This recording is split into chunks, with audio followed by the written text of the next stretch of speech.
Today I fucked up by eating diet candy on a cross-country drive. This happened nearly 3 years ago, but I've really just arrived at a place in my life I can bring myself to talk about it.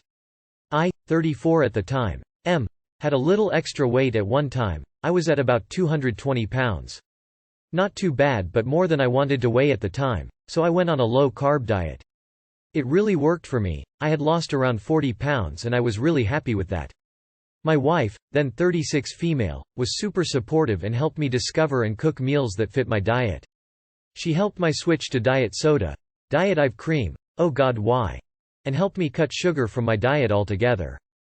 This is important to the story. So the road trip in question was just my wife and I heading to Idaho from Las Vegas, a 9-hour drive. I normally drive the whole way, and we talk or listen to audiobooks or whatever and generally just enjoy the drive. I love to drive, and if I'm driving long distances I like to snack. Normally I love potato chips, licorice, candy, etc., but those didn't really fit with my diet, so my wife bought me low-carb snacks, and for candy she bought me Werther's candies and York peppermint patties, both with no sugar. They are a very close approximation to the real thing. They taste good, definitely better than nothing. When I'm driving and I'm snacking I don't really worry about portions or the number of candies that I'm eating or anything like that, I'm just focused on the road. Before I knew it I had eaten about half the bag of Werther's and half the bag of peppermint patties. This was around St. George, 2 hours into the drive. I decided to slow down a little bit on the candies and switch to some other snacks. Around 5 hours info the drive, while passing Salt Lake City, I started to experience a slight uneasiness in my stomach. A tiny bit of pressure and a little bit of a cramp. I thought nothing of it, maybe I'm just hungry or whatever, so we stopped and we ate and then got back on the road. I might add here that I'm a nervous pooper and I have trouble pooping in public bathrooms. So I thought maybe I would have to go to the bathroom at some point, but I was thought because we're only 4 hours away from our destination and I can hold it. By Brigham City, another 2 hours north of Salt Lake, my stomach was in full revolt. Cramps, gas, bloating, nausea, you name it, you got it. At this point I'm still thinking that I can make it to our destination without stopping because we have enough gas to get there. How wrong I was. We passed into Idaho through the Malad Pass. By this time it was dark, and my wife had decided to take a nap. I was pretty much doubled over, barely looking over the top of the steering wheel and trying to stifle groans of pain. It felt like something was trying to tear its way out of me. I was pretty sure that if I didn't stop I was going to die. That's an exaggeration, but I was going to shit my pants if I didn't make it to the bathroom, and soon. The next gas station was at least 30 miles, so I stepped on the gas and soon we were going 90+ miles an hour just trying to get to the gas station before an inevitable explosion. About 10 minutes before we got to the exit with the next gas station, my wife had woken up and noticed that I was in all sorts of pain, and she was very concerned about what was going to happen. She kept asking me if I was okay, and I was certainly not okay, but it's not like I was going to tell my wife that I was going to shit my pants right then and there. After what seemed like an eternity, we got off at the exit, we pulled into this gas station, and I left the truck running with my wife in it and just sprinted into the store. The path to the bathroom in this particular store goes right by the cashier counter, so I come barreling in, and as I sprinted past the cashier I see the wide-eyed look on their face like a deer in the headlights. Without a word I shuffled as fast as I could and got into the bathroom. I bashed my way into the stall, and as I am in the action of sitting, an eruption of liquid shit interspersed with large pockets of gas blows out of me into the toilet. Just imagine a two-stroke motorcycle for sound. For a good 15 minutes I was on that toilet writhing in agony and spilling out the most horrific combination of flatulence and shit that I've ever experienced. Slowly the cramping and the gas subsided and I just sat exhausted, sweating, and half naked on this toilet trying to determine what I had done to deserve this specific level of hell. I came out of the bathroom to see my wife and the cashier both with very curious and very sympathetic looks on their faces. I didn't need that at this point in my life, but at least they weren't laughing. They probably should have been laughing. My wife asks me if I'm okay. How am I supposed to respond to that? I feel violated, dirty, sweaty, tired, embarrassed. I'm not even sure what other feelings there might have been. But physically I guess I was okay. The rest of the drive was pretty uneventful. However, I learned something after we got to our destination. I was about to indulge in another Werther's candy when something on the packaging caught my eye. It was at the back, down at the bottom below the ingredients, in an area where I never would have looked but happened to catch when I picked up the package. The package says, excessive consumption may cause gas and bloating. Out of curiosity I checked the York Peppermint Patty one and it says, excessive consumption may cause diarrhea. I gave myself explosive diarrhea. I will never eat sugar-free candy ever again. If I'm going on a road trip and I'm on a diet, the diet goes out the window for as long as I am in the car. TLDR, gave myself a case of explosive diarrhea with diet candies while driving cross-country and unable to stop to use the bathroom. Dude. Check out the reviews for Haribo sugar-free gummy bears. Many have made the same mistake. I feel your pain. I ate a whole bag of sugar-free peanut butter cups at my boss's house once. Almost didn't make it home and spent 2 hours in the bathroom in horrible discomfort. At least I know what to do if I ever get constipated. Edit. Only one boss. I was trying to be sympathetic and not laugh at this story. Lol. Oh man, your description of the event. I lost it. I haven't even read past the title yet and know exactly what's going to happen. I'm dead. I don't know if it's still around, but the reviews of Haribo sugar-free gummy bears on Amazon were truly hilarious. It's too late to warn you, but you might appreciate them. After a similar incident, I always check which sweetener is used in diet candies. When there's chocolate involved, but not exclusively, maltitol is often used. Some other sugar alcohols are known to have laxative and explosive effects too. But at least to me, this one is the Moab.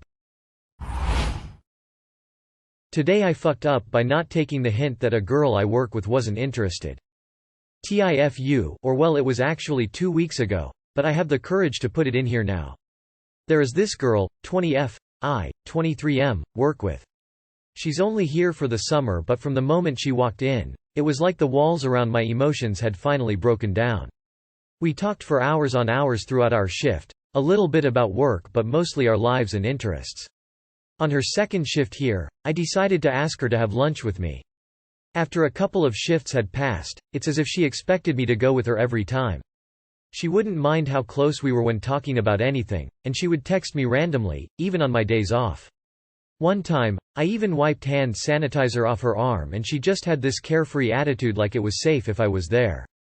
I even bought her a cute Kirby plushie because we both loved Kirby. She thought it was sweet and kept it in her room, and before you say I did this to get with her, I should at least tell you that I'm a nice person. I usually do good deeds on a daily basis because that's just how I am. Nor did I regret buying it for her. Here's where my mishaps come into play.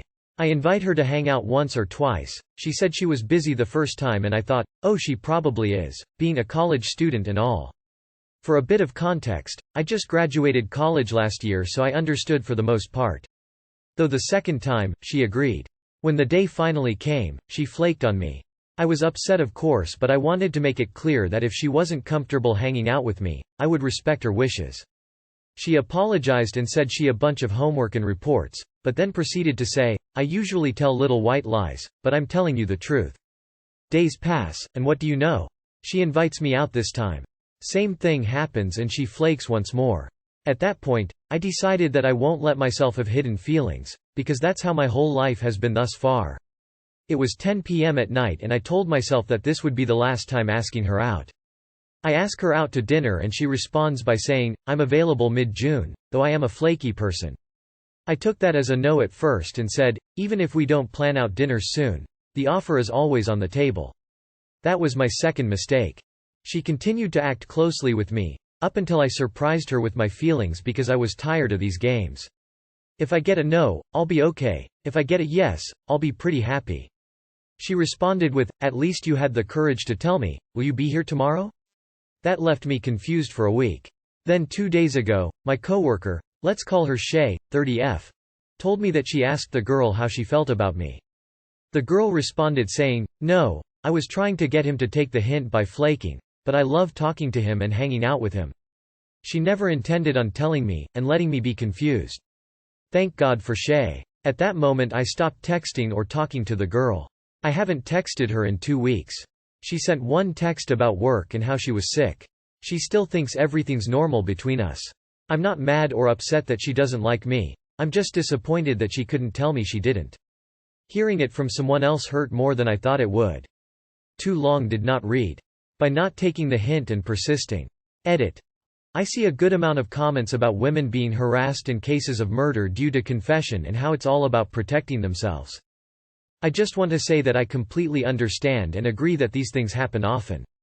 Also, these small interactions may have seemed small, and I may have come off strong, but I want to add that she was the one mostly engaging with me. I work as a mobile consultant, so I'm mostly helping elderly with their phones, which takes hours on end most times, talking to my co-workers about new promotions and trainings, and I tend to listen to audiobooks or music during the slow times. I would really only engage her when she wasn't busy, and I really took the chance because she treated me differently compared to her other co-workers. Even Shay thought she was interested in me. I'm not going to say much since everyone's comments are valid opinions, and I respect you for your thoughts. If you have any advice or feedback for future reference though, I'd love to hear it. That's not a foo. I can understand that maybe she didn't feel comfortable being direct. Maybe she didn't trust how you would respond to rejection. I can give her that. As a whole though, indirect communication is not easy for everyone to grasp. Some people might back off for fear of going too far, and others might miss the hint entirely, assuming that others will be upfront with their desires and intentions. If I'd been in your shoes, I would have backed off because I like to have my time respected. That's just me though. You're not wrong for assuming she was being genuine. She's young, and so are you, so it's not surprising to me she doesn't yet know how to tell guys she isn't interested in, that she isn't interested in them. She's got a bit of growing up and maturing to do, and along the way she'll learn this is not how you turn down guys, because really it just strings you along and drags out the process. But she also has to learn how to do it tactfully, because there are nice guys out there who will murder girls who say no to them, like that poor girl who got murdered at Walgreens by a coworker she rejected. Though in that particular case no amount of politeness or tact would have prevented him from murdering her. You didn't fuck up. She's just being immature and couldn't even tell you she doesn't like you like that. At least you got a concrete answer. Why is the move always flake until they get the hint, or ghost? Why are people never up front anymore? TBH, I think there needs to be a social push to not ask out coworkers. It just makes it so awkward, and trying to let someone down while trying to make sure they don't explode is exhausting. It could have been you not taking a hint until this. Days pass, and what do you know? She invites me out this time. Same thing happens and she flakes once more. She might not have been interested in you, but she is also a fairly shitty person for that move. Some people like to keep options on the back burner. It's fucked, but it happens all the time. Don't beat yourself up about it, just consider it a bullet dodged. Also, I should at least tell you that I'm a nice person. I usually do good deeds on a daily basis because that's just how I am. Nor did I regret buying it for her. That sounds very nice guyish. Be careful with that.